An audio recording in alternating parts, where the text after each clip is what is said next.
Hi, I'm your IVF baby Jordan. Thanks so much for joining me for part two of my series, Closing the Gen Z Fertility Knowledge Gap. Today, we will talk about age-related fertility awareness, and I will answer the most misunderstood questions from a recent Gen Z fertility awareness report. These questions include, over which age range does a woman's ability to get pregnant decline most rapidly? Over the course of 1 month, what is the percent chance that a 30-year-old woman who is trying to get pregnant will get pregnant? And for our repro relevance, we will talk about guidelines for when to seek help when trying to conceive.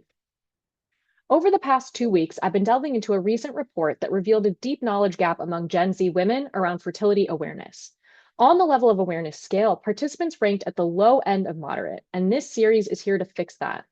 I'm going to answer the questions that were least understood and explain the biology behind them.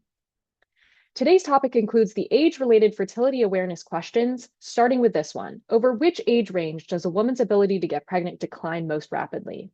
The answer between 35 to 39 years old, and 46% of participants answered this question incorrectly. Here's the biology. If you are born with ovaries, you are born with all of the follicles you will ever have, around 1 million. Follicles contain an oocyte or egg surrounded by hormone-producing support cells called granulosa cells, and all of these follicles make up an individual's ovarian reserve, which undergoes a natural decline with age. The follicles in the ovarian reserve are immature, and after puberty, they go through a monthly process of recruitment, growth, and ovulation.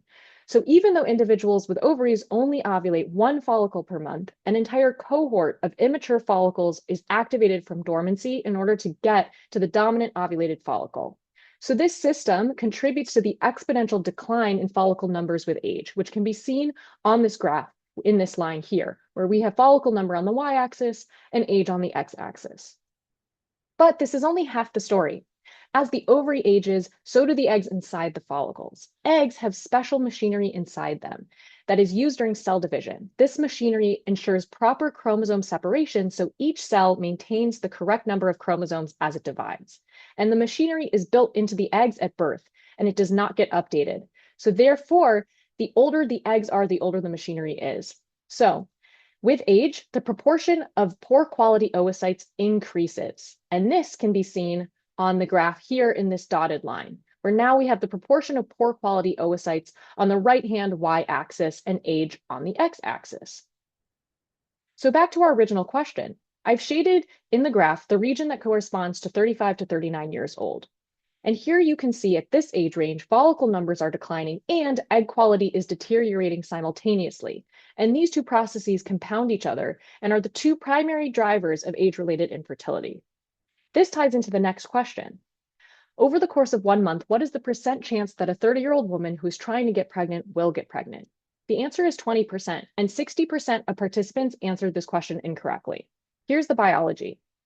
The probability of achieving a pregnancy within one menstrual cycle is called fecundability, and there are many factors that contribute to an individual's chances of getting pregnant each month, but I will talk about two critical ones. As we saw in last week's post, fertilization occurs in the fallopian tube, specifically the ampulla of the fallopian tube. So sperm have a long way to travel in order to fertilize an ovulated egg, and this is only possible a few days a month. Even if a sperm reaches and fertilizes the egg in the fallopian tube, the developing embryo then must travel down the fallopian tube into the uterus and implant in the endometrial lining, which is a feat in and of itself. So those are a few reasons why the likelihood of a woman who is trying to get pregnant achieving a pregnancy is 20% per month.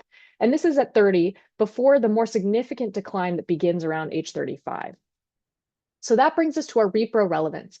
Why might this matter to you or someone you know? Well, 74% of Gen Z study participants reported wanting children. So knowing that the monthly probability of conception is 20% at peak fertility can help reframe what trying to get pregnant actually looks like. Not conceiving in the first month or two is not a sign that something is wrong. It's statistically normal. However, there are clinical guidelines for when to seek help. If you are under 35 and have been trying to conceive for 12 months without success, it is worth speaking to your doctor. If you are 35 or older, that window shortens to 6 months due to the exact age-related fertility decline that I explained earlier. Thank you so much for following along and helping me close the Gen Z fertility knowledge gap. I hope to see you next time for more reproductive science education. Lots of love from me, your IVF baby.